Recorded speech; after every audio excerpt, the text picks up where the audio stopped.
Let us start with question number 10 of exercise 15.4. It is one of the important questions of this particular exercise, question number 10. Let me first read the statement of the question. A student takes examination in 4 subjects. एक student 4 subject में exam देता है, subject A, B, C, D. His chances of passing in A are 4/5, in B are 3/4, in C the chances are 5/6, and in D the chances of passing are how much? कितना दिया ये? 2/3. तो A, B, C, D 4 subject में बच्चे ने paper दिया, उन चारों सब्जेक्ट में पास होने के क्या क्या चांसेस हैं वो चांसेस दिए हुए हैं यहाँ पर. Now the question is to qualify he must pass in A.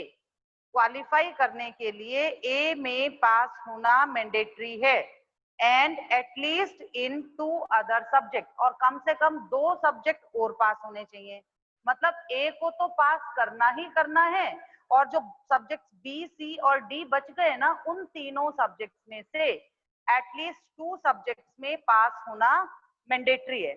मतलब ये हुआ कि B, C, D में से किसी एक में अगर वो स्टूडेंट फेल भी हो जाता है ना, even in that case the student में बी क्वालिफाइड. ठीक है, ये कंडीशन यहाँ पर दी है कि स्टूडेंट क्वालिफाई घोषित किया जाएगा कब? इवन इफ ही क्लियर्स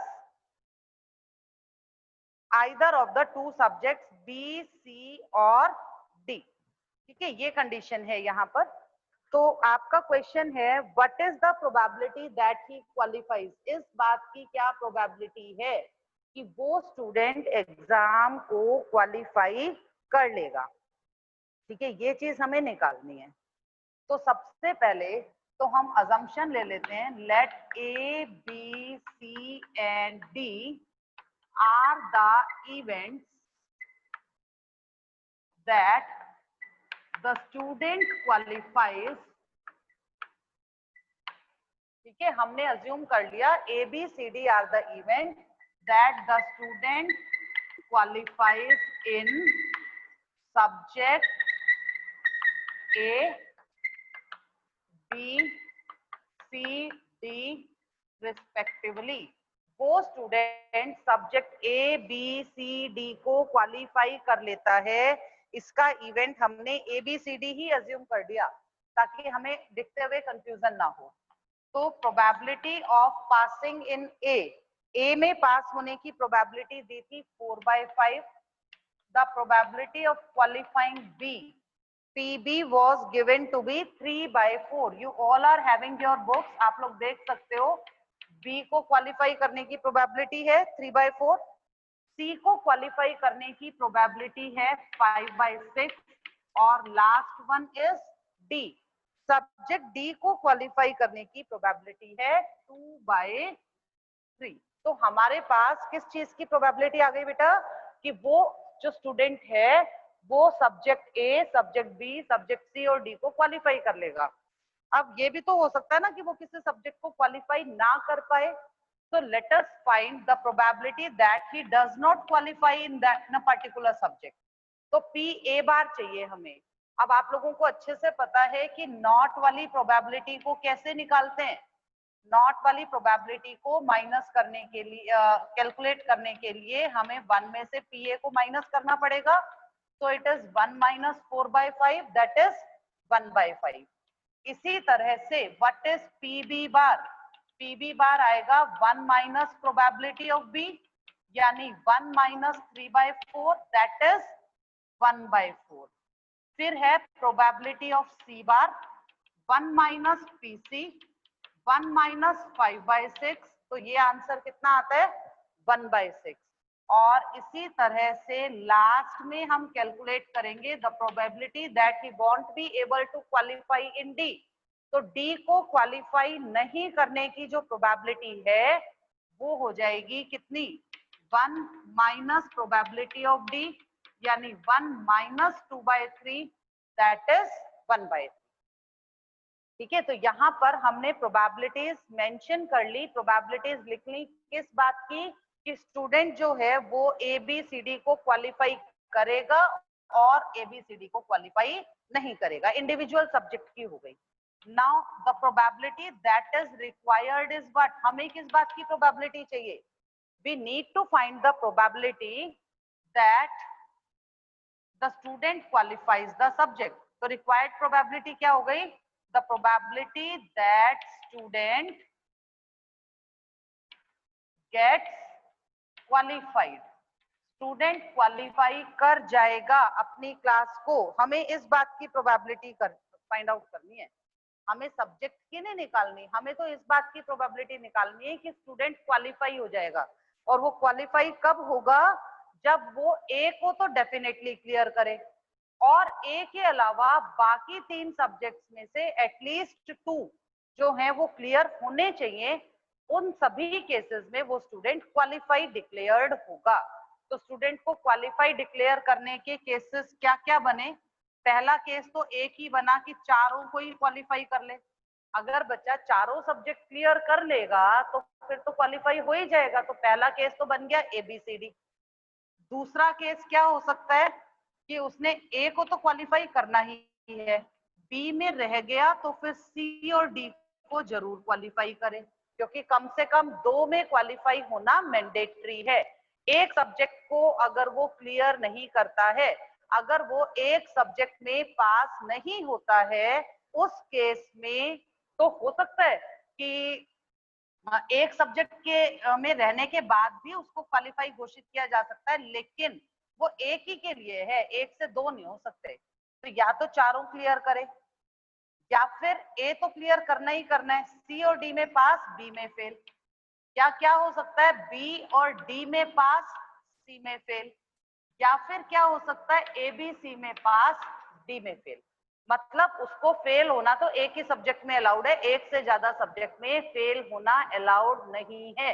ये बेसिक कंडीशन है इस पर्टिकुलर क्वेश्चन की। तो इस हिसाब से हमारे पास केसेस बने ABCD और AB/CD और ABC/D और ABCD। आप खुद नोटिस कर सकते हैं बार सिर्फ एक जगह आ रहा है, चाहे बी पर आ रहा है या सी पर आ रहा है या डी पर आ रहा है, लेकिन एक में आ रहा है। अब अगर हम इसको फर्दर लिखें तो अब देखो जरा, एक सब्जेक्ट, किसी भी एक सब्जेक्ट को क्लियर करना जो होता है वो दूसरे सब्जेक्ट से इंडिपेंडेंट होता है। अब ऐसा तो नहीं होता ना फिजिक्स में फेल हो गए तो केमिस्ट्री में भी फेल ही हो जाएंगे या मैथ्स में भी फेल ही हो जाएंगे, ठीक है, ऐसा तो नहीं होता। तो ए में फेल होना यहाँ अलाउड नहीं है। ए इज मैंडेटरी सब्जेक्ट, ये लिखा है बेटा क्वेश्चन में, the subject A is compulsory. A में तो कंपल्सरीली पास करना है, इसलिए ए के ऊपर बार नहीं आएगा। चलिए, तो अब यहाँ जो मैं बात कर रही थी वो ये है कि किसी भी सब्जेक्ट को क्वालिफाई करना जो होता है ना वो इंडिपेंडेंट होता है। इंडिपेंडेंट क्यों होता है? मैथ्स के मार्क्स केमिस्ट्री को इफेक्ट नहीं करेंगे या केमिस्ट्री के मार्क्स फिजिक्स को इफेक्ट नहीं करेंगे। कोई बच्चा हो सकता है मैथ्स में बहुत अच्छा हो, फिजिक्स केमिस्ट्री कम आता हो उसको, केमिस्ट्री इंग्लिश अच्छी कर लेता हो, फिजिक्स कम आती हो, मैथ्स में नंबर नहीं आते, ऐसा होता है ना क्लास में भी। तो एक सब्जेक्ट का दूसरे सब्जेक्ट पर कभी कोई इफेक्ट नहीं आता, इसलिए सब्जेक्ट को क्लियर करना जो है वो इंडिपेंडेंट इवेंट की कैटेगरी में आता है। और क्योंकि ये इंडिपेंडेंट इवेंट की कैटेगरी में आता है, इसका मतलब अगर हमें प्रोबेबिलिटीज फाइंड आउट करनी है ना तो हम क्या कर सकते हैं? We may take it as probability of A into probability of B into PC into PD. अलग अलग करते चलो सबको। तो P A B C D को क्या लिखेंगे? P A P B P C P D का प्रोडक्ट। फिर आया और, जहां और आया वहां क्या लगा देंगे? प्लस। अब है A B bar C D, तो इसे लिखेंगे P A P B bar P C P D, ठीक है। फिर तीसरे नंबर पर आया ए बी सी बार डी, तो ये बनेगा P A P B P C bar P D. और फिर फोर्थ नंबर पे क्या बनेगा? फोर्थ नंबर पर आना चाहिए ए बी सी डी बार। इसका मतलब P A P B P C और पी डी बार, ठीक है। तो ये हमने कैटेगराइजेशन कर दिया, सेपरेशन कर दिया, मतलब जहां जहां एक साथ है वहां वहां मल्टीप्लाई, जहां जहां और है वहां पर प्लस। इसको याद रखने का एक ही तरीका है, मल्टीप्लाई कहाँ आएगा, जहां साथ साथ के इवेंट्स है, एंड चल रहा है, और जहां और आएगा वहां प्लस का साइन आएगा। तो पीए पीबी पीसी पीडी प्लस पीए पीबी बार पीसी पीडी प्लस पीए पीबी पीसी बार पीडी प्लस पीए पीबी पीसी पीडी बार। ये सारी वैल्यूज अब आपने क्या करना है, लेआउट तो तैयार हो गया, अब लेआउट तैयार होने के बाद अब तो वैल्यूज रखनी है, तो रख दो सारी वैल्यूज। बस वैल्यूज रखते हुए ध्यान से प्रोसीड करना है। पहले 4/5, 3/4, 5/6, 2/3, ये तो हो गई पहली वैल्यू, ठीक है। प्लस अब देखो पीए यानी 4/5, पीबी बार का मतलब 1/4, फिर पीसी 5/6 इंटू 2/3, ठीक है, ये हो गया। इसके बाद थर्ड नंबर पे क्या बनना चाहिए, थर्ड नंबर का सम बनेगा पीए यानी 4/5, पीबी 3/4, पीसी बार 1/6 और पीडी यानी 2/3, और प्लस लास्ट वाला सेट क्या बनेगा, लास्ट में आएगा पीए 4/5, पीबी 3/4, पीसी 5/6 और पीडी बार यानी 1/3, ठीक है। तो ये केसेस आ गए, ये हमने सारी वैल्यूज रख दी जो हमारे पास वैल्यूज आई हुई थी उनमें से। इसमें बस थोड़ा कॉम्प्लिकेटेड यही रखता है कि अगर एक की जगह दूसरे की वैल्यू रख दी ना तो आपको क्वेश्चन गलत हो जाएगा, तो ध्यान से रखनी है। आप ध्यान से वैल्यूज रखने के बाद हम कोई कैंसलेशन नहीं कर रहे हैं, आप डायरेक्ट ऐड करो, क्योंकि कैंसिल करने बैठोगे तो अपना टाइम वेस्ट करोगे। पहले तो कैंसिल करोगे, कैंसिल करने के बाद मल्टीप्लाई करोगे, फिर उसे जोड़ने के लिए क्या करना पड़ेगा, फिर एलसीएम लेना पड़ेगा। तो आप कैंसिल करो ही मत ना, जब कैंसलेशन करेंगे ही नहीं तो सभी का डिनोमिनेटर एक जैसा आएगा। तो देखो 4 3 12, 12 इंटू 5 60, 60 2 120, तो पहला आया 120 डिवाइडेड बाय, ये आया 3 6 18, 18 इंटू 5 ये हो गया 18 इंटू 20 लेना है, तो ये सीधे सीधे 360 आ गया। 6 3 18, 5 4 20, 18 इंटू 20 यानी 360। तो पहला प्रोडक्ट तो आपके पास आ गया 120/360। अब दूसरा प्रोडक्ट 4 इंटू 5 20, 20 2 40, तो 40/360 प्लस थर्ड नंबर का प्रोडक्ट, थर्ड है 4 3 12, 12 2 24, तो 24/360 और प्लस लास्ट वाला हो गया 4 इंटू 3 12, 12 5 60, तो 60/360, ठीक है। सिर्फ न्यूमरेटर्स का मल्टीप्लीकेशन, डिनोमिनेटर सब जगह 360 ही है। जब सब जगह डिनोमिनेटर 360 है तो आप डायरेक्ट एडिशन कर सकते हो, डायरेक्टली ऐड करोगे तो क्या आंसर आता है, 120 और 40 कितना हो गया, 160, 160 और 60 हो गया 220, 220 और 24, तो ये हो गया 244 डिवाइडेड बाय 360, ठीक है, 244/360।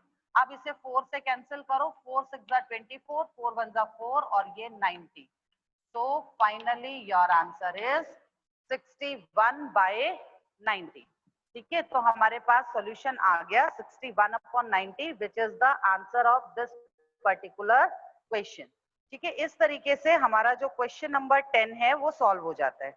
तो इन क्वेश्चंस में जो ध्यान देने की बात है वो ये है कि आपको इस चीज को आप जरूर अकाउंट में लेंगे, क्या लेना है और क्या नहीं लेना है। अब है question number 11। A bag contains 4 white balls, 2 black balls. Another bag contains 3 white and 5 black balls.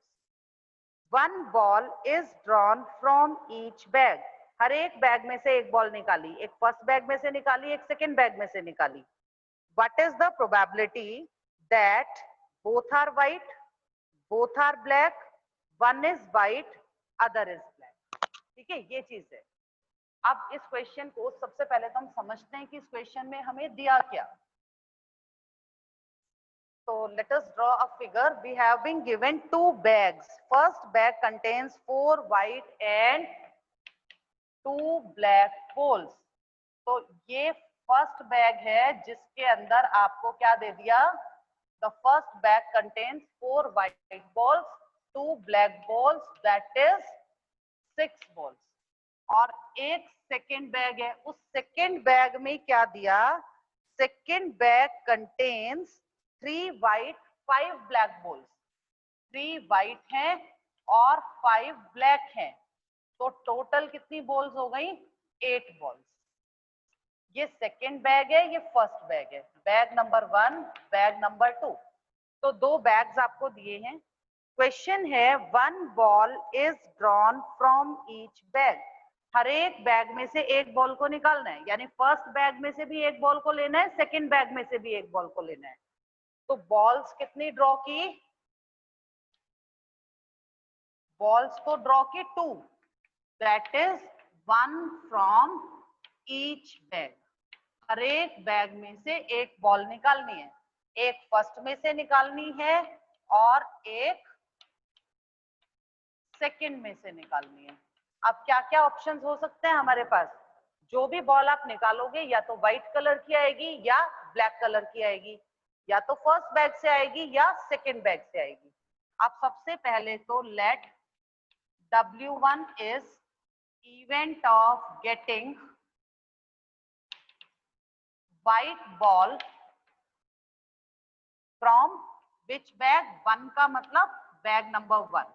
तो बैग 1 से व्हाइट बॉल का आना हमने मान लिया W1, और B1 हमने अज्यूम कर लिया event of getting black ball from bag 1. Bag 1 में से व्हाइट बॉल का आना W1, ब्लैक बॉल का आना B1. तो इसी तरह से आप अगर चाहो तो आप इकट्ठा भी लिख सकते हो. आप ऐसे मेंशन कर दो इसको W1 W2. यहां पर ले लो B1 B2. तो क्या लिखेंगे? W1 W2 हो गए events of getting white ball from bag 1 and bag 2 respectively. जब रिस्पेक्टिवली लिख दिया तो इसका मतलब W1 बैग 1 से आने के लिए, W2 बैग 2 से आने के लिए. इसी तरह से B1 B2 क्या हो जाएंगे? Events of getting black ball from bag 1 and bag 2 respectively.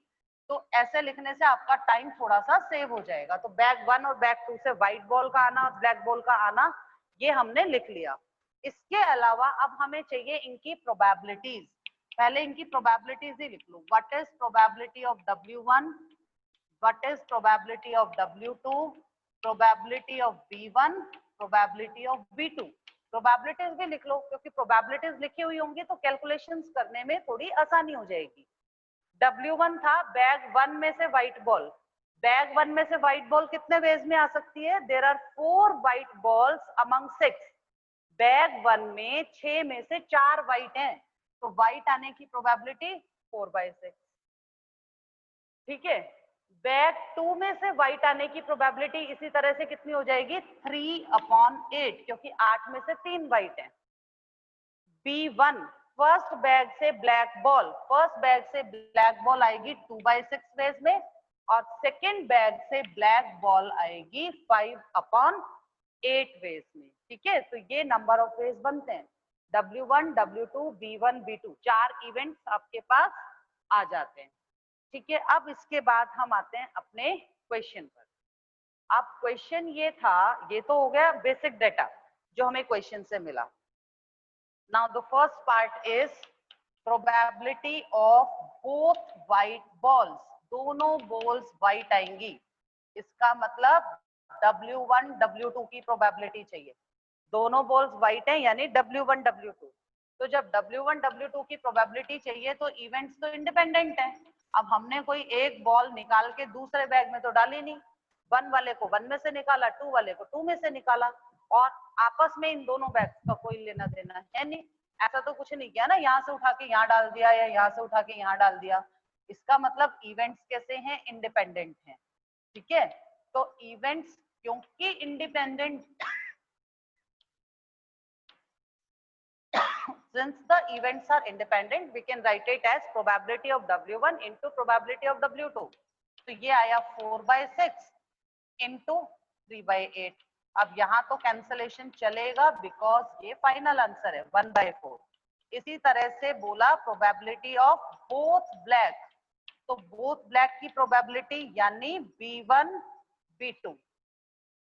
B1 B2 की प्रोबेबिलिटी का मतलब probability of B1 into probability of B2. तो B1 B2 की प्रोबेबिलिटी क्या बन जाएगी, पहले की 2/6, दूसरे की 5/8, कैंसिल होकर ये आ गया 5/24. दो केसेस हो गए पूरे.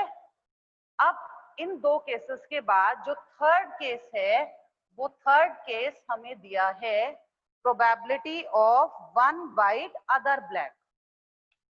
अब ये ध्यान से देखना, probability of one white and other black. अब वन और अदर का मतलब फर्स्ट और सेकंड बैग नहीं होता, ये चीज आपको ध्यान रखनी है. जब बोला वन वाइट अदर ब्लैक, इसका मतलब एक वाइट कलर की है, एक ब्लैक कलर की है. तो हो सकता है वाइट फर्स्ट में से आई हो, ब्लैक सेकंड में से आई हो. लेकिन उल्टा भी तो हो सकता है कि वाइट सेकंड में से आई हो और ब्लैक फर्स्ट में से आई हो. तो जब वन वाइट और अदर ब्लैक बोला तो या तो ये W1 B2 है या फिर ये B1 W2 है. दोनों ऑप्शंस हो सकते हैं, white from first, black from second, और black from first and white from second. तो दो ऑप्शंस हैं. अब दोनों ऑप्शंस हैं तो इसके हिसाब से probability of W1 probability of B2 plus probability of B1 probability of W2. रख दीजिए वैल्यूज. तो पहली वैल्यू जो W1 की है वो 4/6 इंटू 5/8. वैल्यू रखते हुए ध्यान रखना है बस. B1 यानी 2/6, W2 यानी 3/8. ठीक है, तो वैल्यूज अगर सही रखोगे तो आंसर भी सही आएगा. तो what should be the final answer in this case, let us calculate. तो ये बनता है 20/48, ये बनता है 6/48. आंसर आया 26/48 यानी कि 13/24. So the answer should be 13/24. This is the final solution.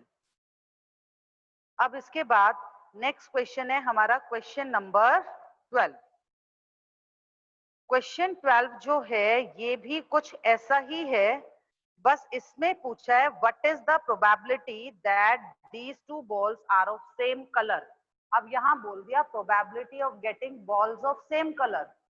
तो मैं क्वेश्चन नंबर 12 नहीं ले रही हूँ, इसी क्वेश्चन से समझ लेते हैं, क्योंकि अपने को तो पॉइंट क्लियर होना चाहिए ना कि पॉइंट कैसे क्लियर करेंगे.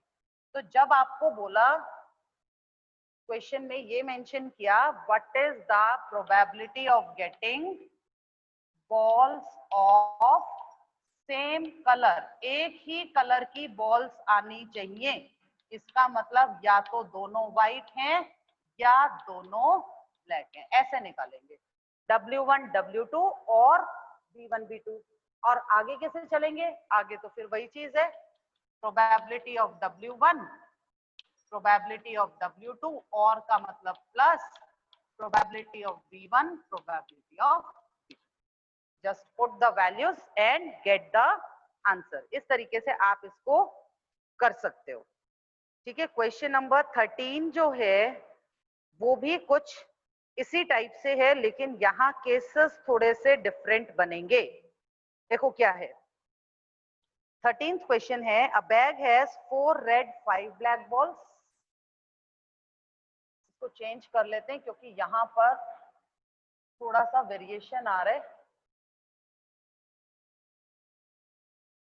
जो क्वेश्चन नंबर 13 है, the statement given to us is a bag contains 4 red 5 black that is 9 balls. ये तो हो गया आपका बैग नंबर 1. फिर एक और सेकंड बैग है, उस सेकंड बैग में है 3 रेड 7 ब्लैक. 3 रेड 7 ब्लैक यानी कि 10 बॉल्स. तो यहाँ 10 बॉल्स हैं और ये है आपका bag number 2.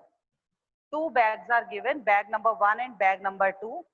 1 ball is drawn from first. First bag से एक बॉल को ड्रॉ किया, 1 बॉल इज ड्रॉन। और आगे लिखा है 2 balls are drawn from second bag से 2 बॉल्स को ड्रॉ किया। ठीक है, फर्स्ट वाले में से एक बॉल निकाली और सेकेंड बैग में से 2 बॉल्स को ड्रॉ किया। We have to find the probability. अब देखो हम डायरेक्टली भी ले सकते हैं, अभी तो समझाना था तो उस वजह से तो मैंने ना फिर एक एक इवेंट को लिखकर फिर समझाया आपको। अब इसे देखो कैसे करना है। We have to find the probability that out of 3 balls 2 are black and 1 is red. 2 black है और एक रेड है। पहले में से एक बॉल आई, दूसरे में से 2 बॉल आई, टोटल बॉल हो गई 3। ठीक है, टोटल बॉल्स कितनी हो गई? 3 हो गई। 1 from first bag, 2 from second bag, तो 3 बॉल्स हैं। और इन 3 बॉल्स में से we need to find the probability that 2 are black, 1 is red. So 2 black and 1 red ball. अब इस 2 black 1 red के क्या क्या केसेस बनते हैं, आप वो केसेस देखिए जरा। 2 ब्लैक 1 रेड में एक केस तो ये बनता है कि 1 red from bag 1 and 2 black from bag 2। एक केस तो यही बना। ठीक है, पहला केस तो बना कि बैग 1 से तो रेड आए और बैग 2 से 2 ब्लैक आए। या फिर क्या ऑप्शन हो सकता है? The second option is 1 black from bag 1। Bag 1 में से तो ब्लैक आए and 1 black 1 red from bag 2। और बैग 2 से एक ब्लैक एक रेड आए। आप इनको इवेंट्स भी लिख सकते हो। आप ऐसा कह सकते हो जैसे A is the event of getting red ball from bag 1, B is the event of black ball from bag 1, C event है 2 black from bag 2, D event है 1 black 1 red. That is up to you. आप event define करके करना चाहो event define करके करो, directly करना चाहो डायरेक्टली करो, आंसर सही आना चाहिए। तो 2 black 1 red में ऑप्शंस क्या बने कि रेड वाली तो फर्स्ट बैग में से आ जाए, तो दोनों ब्लैक सेकेंड बैग में से आ जाए, या फिर एक ब्लैक बॉल फर्स्ट बैग में से आ जाए तो एक ब्लैक और एक रेड सेकेंड बैग में से आ जाए।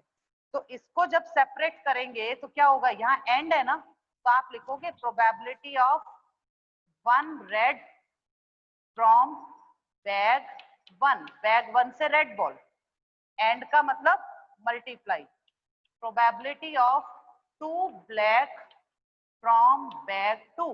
बैग 2 से 2 ब्लैक, और का मतलब क्या हो गया, और का मतलब है plus probability of 1 black from bag 1 and multiplied by probability of 1 black and 1 red from bag 2। ठीक है, ये केसेस हमारे बन गए। अब ये जो केसेस बने इसके according you have to find the probability. तो अब हमारा आंसर क्या होना चाहिए? So required probability should be, अब डायरेक्टली निकालो। देखो 1 रेड फ्रॉम बैग 1, बैग 1 में से रेड बॉल, बैग 1 में से रेड बॉल आएगी 4/9। बैग 2 में से 2 ब्लैक आनी चाहिए, तो 2 ब्लैक 7c2 अपॉन 10c2, क्योंकि 2 बॉल निकाल रहे हो तो 7 में से 2, ये 10 में से 2, total outcome 10c2, favourable outcome 7c2। फिर प्लस कह रहे 1 ब्लैक फ्रॉम बैग 1, बैग 1 में से ब्लैक बॉल, बैग 1 में से ब्लैक बॉल आएगी 5/9 मल्टीप्लाइड बाय सेकेंड बैग में से एक रेड एक ब्लैक, तो एक रेड 3c1 एक black 7c1 divided by 10c2। तो ये केसेस बनेंगे। मतलब ये प्रोबेबिलिटीज, ये चीजें कैसे निकालते हैं ये आपने 11th क्लास में भी सीखा था, हमने प्रीवियस एक्सरसाइजेस में भी देखा। एक लेनी है तो डायरेक्ट 4/9, दो लेनी है तो 7c2 अपॉन 10c2, इधर से एक ब्लैक 5/9, यहाँ से एक रेड एक ब्लैक, तो 3c1 into 7c1 upon 10c2। Now just calculate and get the answer. तो इस तरीके से हमारा जो आज का लेक्चर है वो यहाँ खत्म होता है। You have